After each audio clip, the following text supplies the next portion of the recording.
tahun awal kita lebih banyak terfokus itu waktu itu menangani perusahaan-perusahaan korporasi. Nah, di 2018 ada sedikit kekhawatiran waktu itu secara personal dan beberapa kolega. Waktu itu kita lagi sering-sering beli barang di marketplace. Ya. Marketplace, waktu itu kebetulan saya beli dan satu lagi istri nih. Waktu saya beli, saya waktu itu beli buff sepeda ya, karena saya suka sepeda. Ya. Kemudian istri beli jilbab. Waktu itu kita beli di marketplace, itu masih ada tulisannya harga murah. Harganya murah banget. 5.000 atau 8.000 lah seingat saya. Tapi minimum 10. Tapi di situ ada tulisannya barang dikirim dari luar negeri.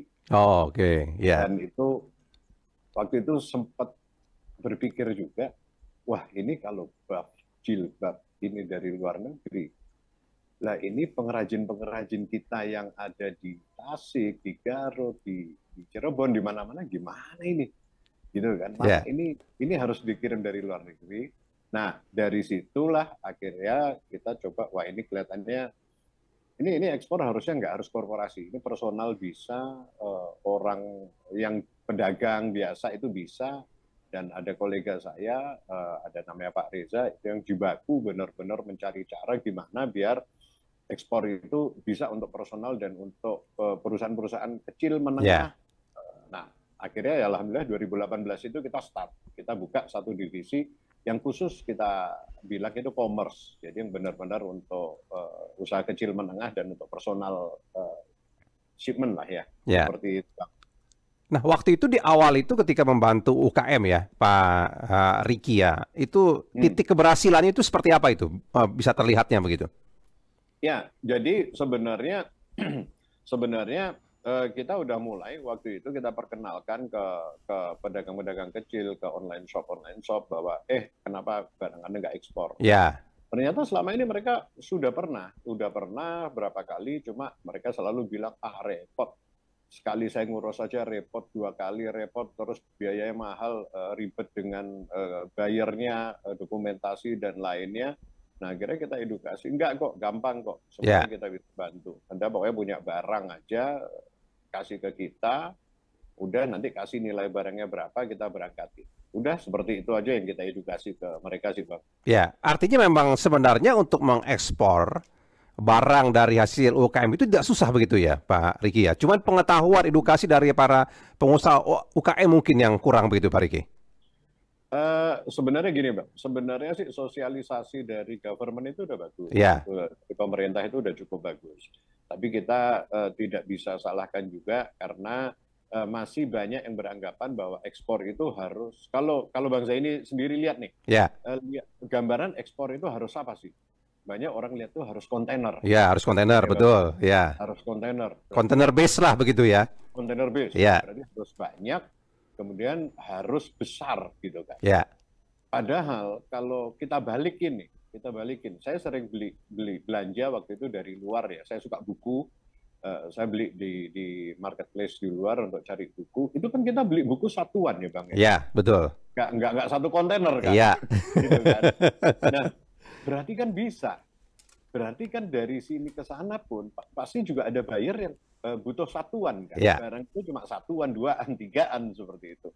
Ya, berarti ekspor itu nggak harus container base. Start dari small pasti. Mungkin dari awalnya mereka memperkenalkan produk, orang mau coba, atau orang memang benar-benar cuma coba pembeli repeat order aja, tapi ada yang lama-lama ingin jadi reseller atau apa ya, nanti ke depannya mungkin akan pasti jadi besar. Ya. Gitu sih. Jadi Pak Ricky juga membantu para UKM ini menemukan buyer mereka juga di luar negeri begitu? Sebenarnya itu gini. Sebenarnya kalau Respit Asia ini kan kita fokus pada kiriman ya, Pak. Ya. Kiriman yang barang-barang kecil yang mereka sampai di lokasi aman, nyaman, dan dari pihak pengirim dan penerima itu mudah lah semuanya. Nah, berjalannya waktu ini otomatis kami ini kan juga berhubungan dengan luar negeri juga. Ya. Alhamdulillah kami sudah ada kantor di Singapura juga dan di Malaysia. Dan dari situlah kita kenal juga dari beberapa, ada trader, ada agregator, ada distributor, ada reseller, ada buyer di luar. Yang kadang mereka tanya, Bang bisa dicarikan ini nggak? Kadang-kadang lucu nih.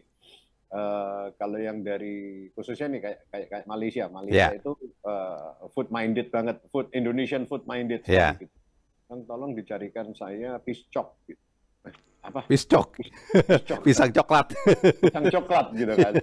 Oh oke waktu itu.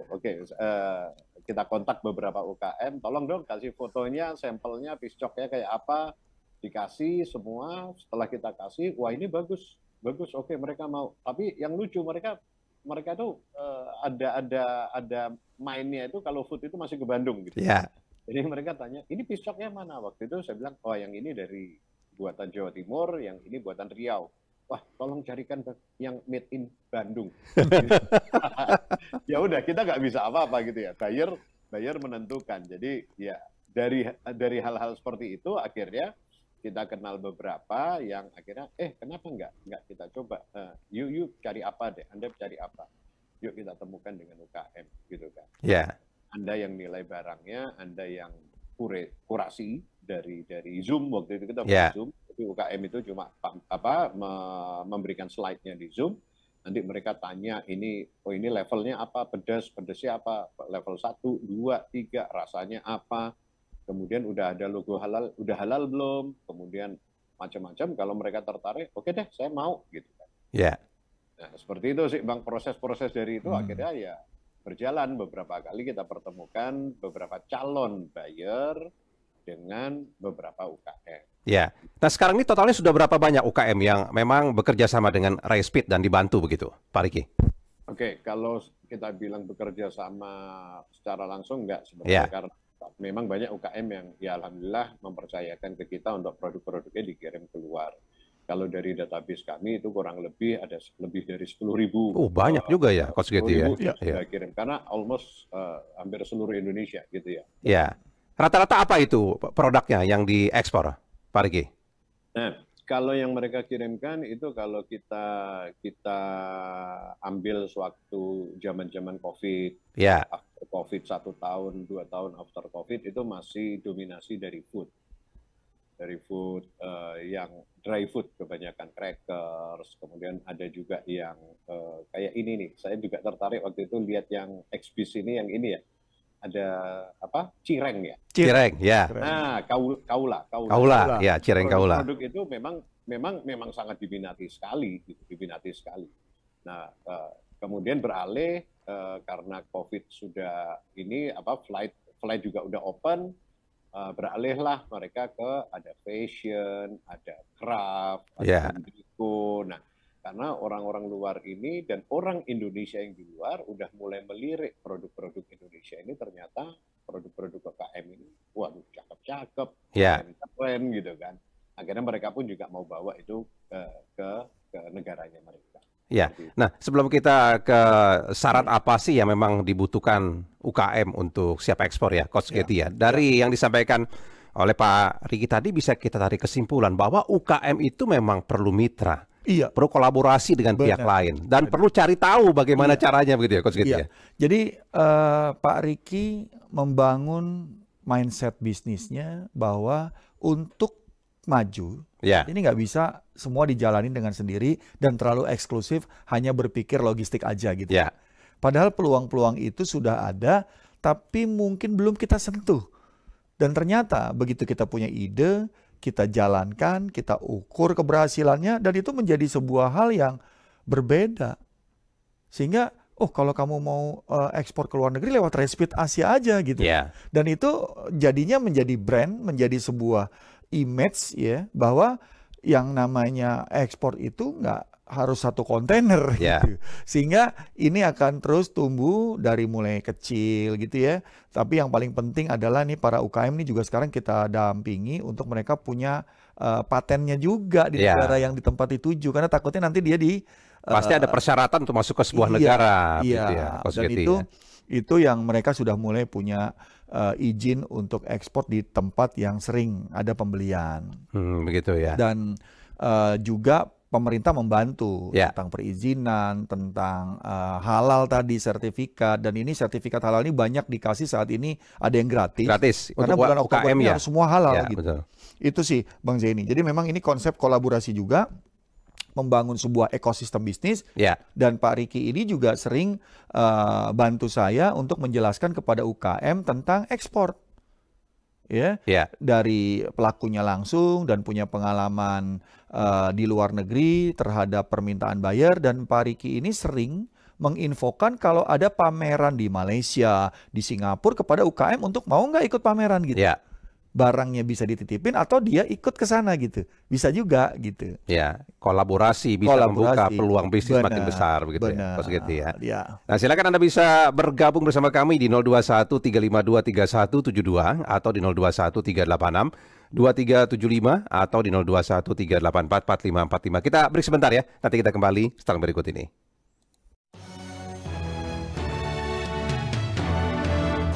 Pro 3, Jaringan Berita Nasional. Silakan ya, Anda bisa bergabung sama kami di 021 352 3172 atau di 021 386 2375 atau di 021 384 4545. Nah, Pak Riki mungkin bisa menyampaikan juga ya, sebenarnya apakah memang dibutuhkan sebuah persyaratan khusus ya bagi UKM begitu ya, agar mereka juga bisa mengekspor barang mereka ke luar negeri? Karena kan tidak hanya di negara kita sebelum keluar, begitu mereka sampai di negara tujuan kan juga ada syarat-syarat lainnya lagi begitu, Pak Riki?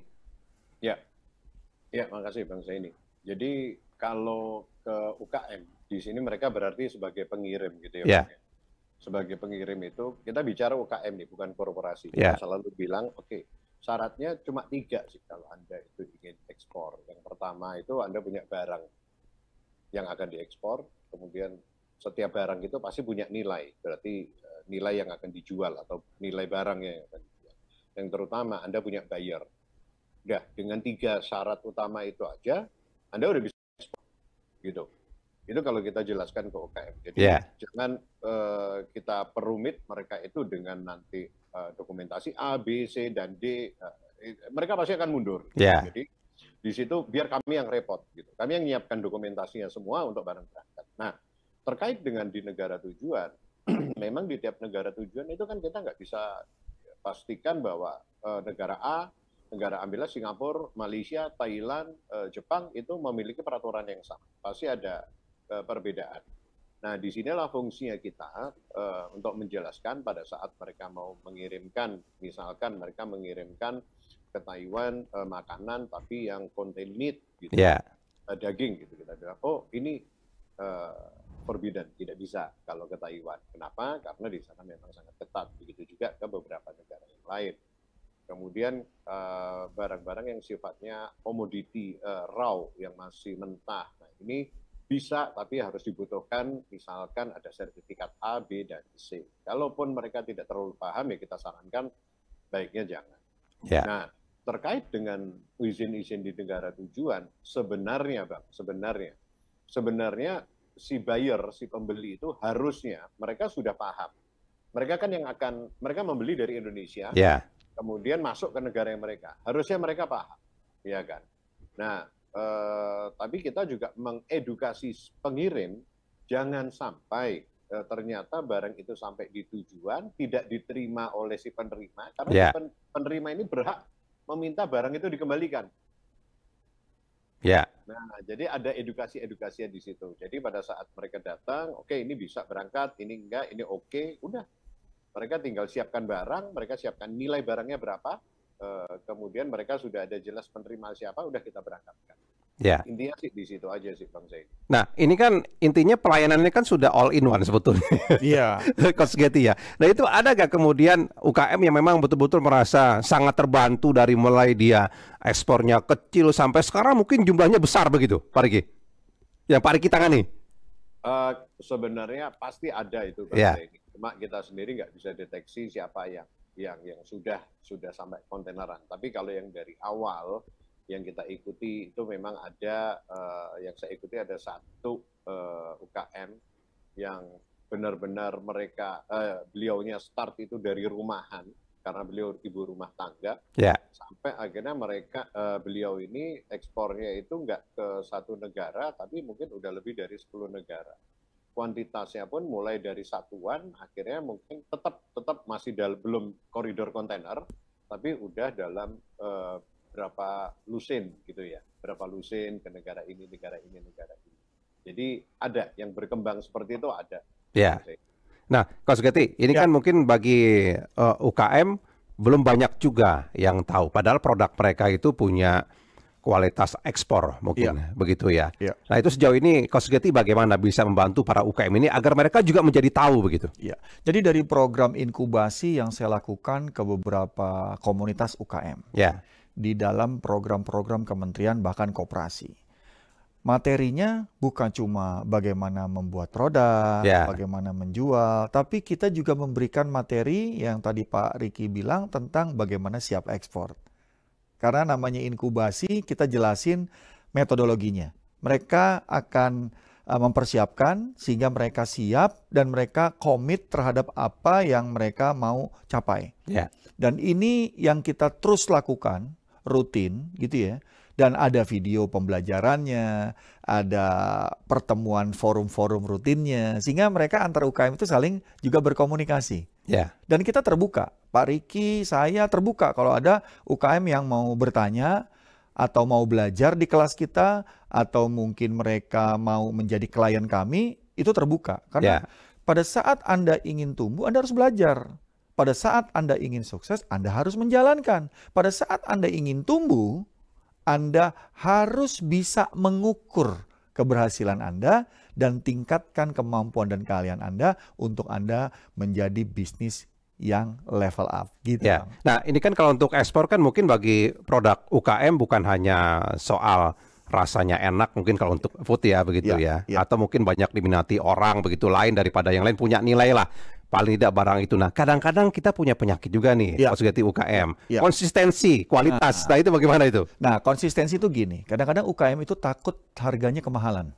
Sehingga dia turunin kualitas, dia turunin pelayanan, sehingga akhirnya mutunya jauh turun, Bang. Nah, ini yang kita lakukan bahwa yang namanya membranding, yang namanya membangun image, itu harus konsisten. Mereka baru sadar bahwa yang namanya bikin bisnis, kita harus ngerti bisnis model bisnis. Kita harus mengerti bagaimana strategi mengidentify potensial market sehingga kita memberikan kebutuhan yang mereka perlukan. Sehingga barang terus tumbuh. Dan bagaimana menginovasi, bagaimana membuat produk-produk variatif. Ini adalah sebuah ilmu yang mereka akhirnya menjadikan itu sebuah strategi untuk mereka terus tumbuh, Bang. Sehingga mereka nggak takut lagi sekarang. Pada saat tadi kata Pak Rizky ada barangnya, ada nilainya, ada bayarnya, mereka nggak perlu takut harganya kemahalan atau bahkan kemurahan, tapi yang paling penting kalau mereka konsisten, mereka punya visi, punya misi, bahkan mereka punya image yang bagus, produknya tumbuh terus. Dan saya udah ratusan pengusaha yang saya dampingi yang tadinya skala rumahan sekarang udah ekspor. Di Bali ada Arak Bali yang saya dampingi gitu ya, beberapa coach juga membantu dalam program kementerian, program inkubasi. Dan mereka ada Cireng waktu itu ya. Cireng itu udah kita undang nih Ke depan saya undang satu-satu sehingga para pendengar RRI Pro 3 ini melihat bahwa saya bukan teori base. Kita dampingi, kita bantu sehingga mereka bisa tumbuh dan pelaku bisnisnya juga bisa merasakan mereka tumbuh gitu. Nah, Pak Riki, selama menangani UKM ya untuk ekspor begitu ya, apa sih kemudian masalah-masalah yang timbul yang Pak Riki temui, kemudian apa yang solusi diberikan oleh Pak Riki kepada mereka? Ini kita bicara soal yang di pengiriman atau ekspornya. Jadi awal-awal yang sering kita temui itu kita maklumi lah. Mereka masih menganggap kiriman ke luar negeri itu mirip dengan kiriman domestik. Jadi kadang mereka bilang, oh barangnya ada ini pakaian gitu. Tapi nanti di dalamnya ternyata ada diselipin sedikit lah, mungkin bukan pakaian tapi ada makanan. Nah, ini kita edukasi. Ini kalau di luar negeri ini harus dideklar semuanya. Nah, kenapa? Karena kita tidak mau si penerima pun akan dianggap bermasalah di sana oleh aparat di tujuan. Nah, hal-hal seperti itu yang kita edukasi. Kemudian yang kedua, kalau kita pertemukan UKM itu dengan buyer, pernah kita mengalami bahwa ini sudah mendapatkan kontrak gitu si UKM ini selama 1 tahun dengan salah satu buyer, ternyata konsistensi itu adalah di kapasitas. Jadi permintaannya misalkan ada 10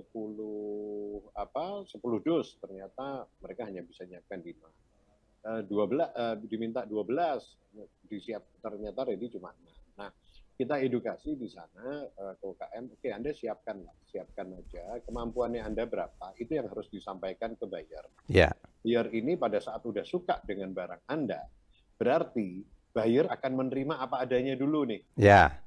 Iya kan, gitu ya Bang ya. Nah, pada saat pemasukan dari buyer, nah itu gunakanlah untuk pengembangan bisnis. Tentunya di situ Coach Katie lah lebih paham kan. Ya. Yeah. Jadi mau nggak mau mereka memang harus katakan apa adanya bahwa oh kapasitas saya mungkin sehari masih 10 gitu. Ya itu aja disampaikan. Buyer pun saya yakin mereka pun nggak akan memaksa UKM, kuotanya harus 15 gitu. Seperti itu. Baik, ada Pak Bagus di Jakarta. Malam Pak Bagus. Oh iya. Silakan Pak Bagus. Saya mau nanya, apa kegagalan hambatan UKM pada saat ekspor sehingga ditolak negara tujuan? Oke, ada lagi Pak Bagus? Udah cukup. Baik, silakan Pak Riki bisa dibantu Pak. Ya, oke Bang Zaini, makasih Pak Bagus, makasih. Kalau ditolak negara tujuan, itu terkadang UKM itu menerima order dari buyer, yang bayarnya sendiri nggak paham bahwa barang tersebut tidak boleh masuk ke negara tersebut. Kita ambil yang paling gampang. Kita paling gampang dan yang kita kebanyakan sudah tahu. Kayak Singapura, dia menolak sama sekali tidak memperbolehkan masuk vape. Baik itu alatnya, spare part-nya, ataupun cairannya lah ya. Jadi apapun yang dikirim, yang terkait dengan itu, pasti akan ditolak. Buyer mungkin nggak paham juga. Buyer nggak paham, dia order kepada seller di sini, dikirimkan. Nah, itu ada aja kejadian dan kalau di kita, alhamdulillah kita monitor dulu. Jangan sampai itu... jangan sampai terkirim begitu ya, ke negara tujuan memang melarang itu begitu ya Pak Riki ya? Yes, benar. Dan itu benar-benar kita tanyakan barangnya apa, produknya apa. Kalaupun ada yang lolos, biasanya misdeclare. Ya.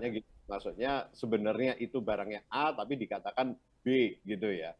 Nah ini kalau kita sarankan ke teman-teman UKM, info apa adanya. Karena ini cross border. Di tiap negara itu berbeda, kita melindungi penerima, kita juga melindungi juga si pengirimnya. Kita hindari hal-hal yang yang kurang bagus lah gitu ya. Jadi masalah utama ketika sebuah kegiatan ekspor barang itu ditolak karena masalah barangnya begitu ya, kebanyakan Pak Riki ya? Problemnya itu? Ada barangnya, tapi ada juga yang bayarnya ternyata barang tersebut bisa masuk negara itu, tapi memiliki izin. Dan si buyer tidak memiliki izin sama sekali. Seperti itu. Nah, hal seperti ini pun kadang kita juga kontrol, kita monitor juga, ambillah ya kayak tadi contoh yang vape tadi totally nggak boleh. Tapi ada beberapa negara misalkan kayak ke Jepang gitu ya, ada beberapa item yang itu harus, oh ini ada izin khususnya nih. Punya nggak si penerima? Kalau si penerimanya bilang punya, ya udah pasti nggak ada masalah. Tapi pada saat dia bilang punya, ternyata nggak punya, nah itu yang akan jadi kendala. Gitu kan? Baik, nah tadi mudah-mudahan nggak banyak sih. Yang menarik tadi disampaikan oleh Pak Riki soal selain masalah inkonsistensi kualitas kan UKM kita kadang-kadang inkonsistensi dalam kapasitas nih, Coach Katie. Nah itu bagaimana itu, Coach?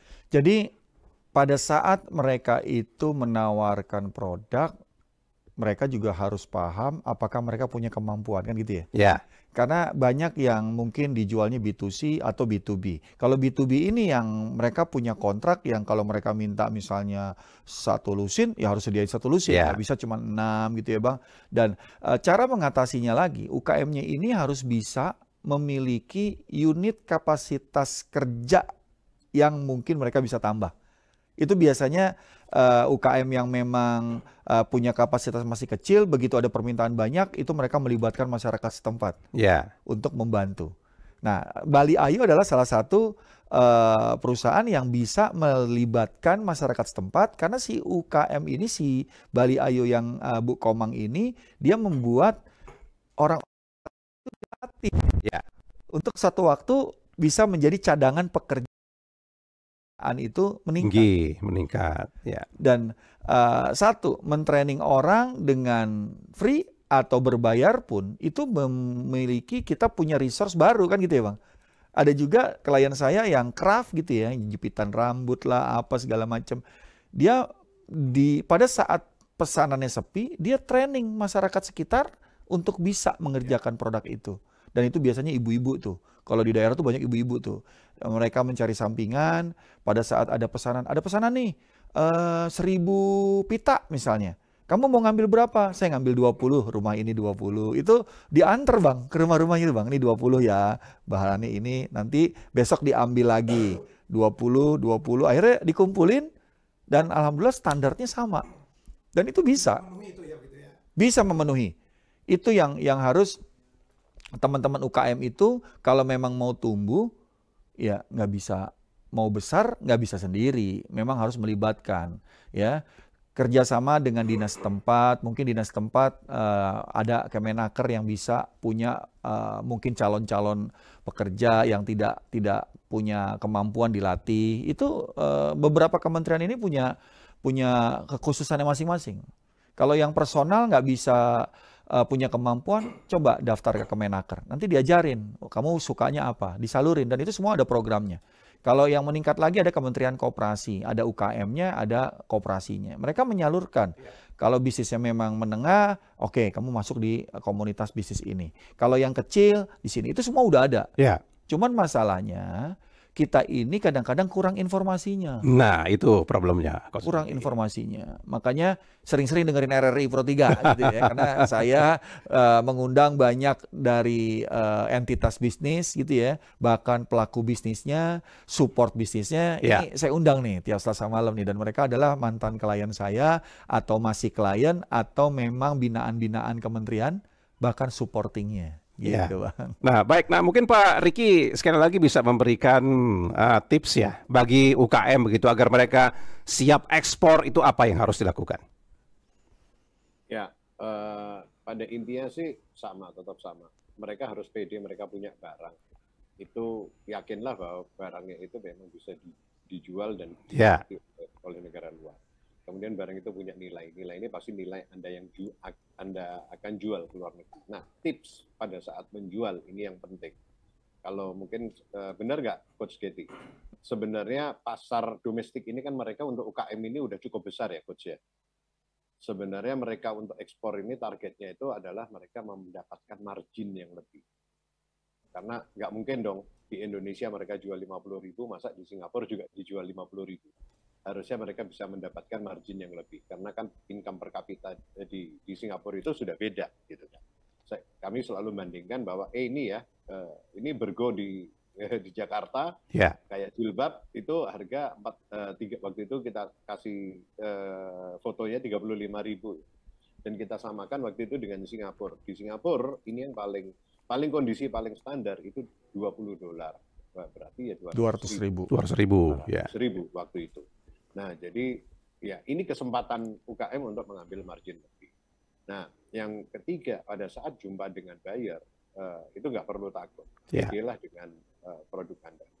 Sekarang kalau teman-teman ke Singapura, ke Malaysia, harusnya, saya selalu bilang sama istri, mungkin sama anak, ntar kalau misalkan ke Singapura, misalkan ke Takashimaya, atau ke Rimo, kalau ada produk-produk craft, nanti liatin aja ya, itu produk Indonesia rata-rata.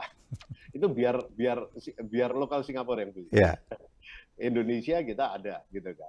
Jadi udah banyak produk-produk kita di sana itu menarik gitu loh. Jadi pede aja deh UKM ini, ikutin kata coach itu, inkubasinya seperti apa, dan nggak usah takut produknya nggak diterima. Mostly produk kita itu dicari kok sama negara turun. Lawan kita itu cuma 2, Bang. Apa itu, Pak Riki? Thailand sama Vietnam. Thailand sama Vietnam. Benar nggak, Coach? Iya. Itu saingan kita tuh. Baik, saingannya produk-produk Indonesia. Oke. Insya Allah yang kita masih lebih cakep lah. Iya. Nah, ini ada satu pendengar lagi, Bu Indra di Cirebon. Bu Indra, malam Ibu. Selamat malam, Bu Zaini. Silakan Bu Indra. Waalaikumsalam warahmatullahi wabarakatuh. Ya, kalau menurut yang saya pahami, kalau kita ingin memproduksi sesuatu itu yang harus diperhatikan adalah pasarnya. Jadi kemana produk ini bisa dipasarkan begitu.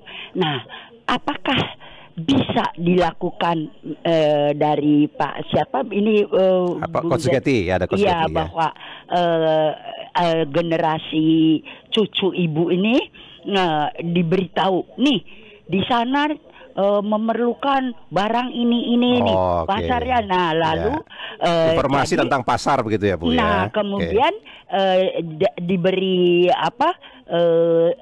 semacam support gitu, sehingga Gen Z ini berani memulai berproduksi dan langsung berjalan karena ada dalam tanda kutip pengawalnya, Bu. Ini baik, itu yang saya tanyakan. Terima kasih banyak, Bu Indra. Assalamualaikum warahmatullahi wabarakatuh.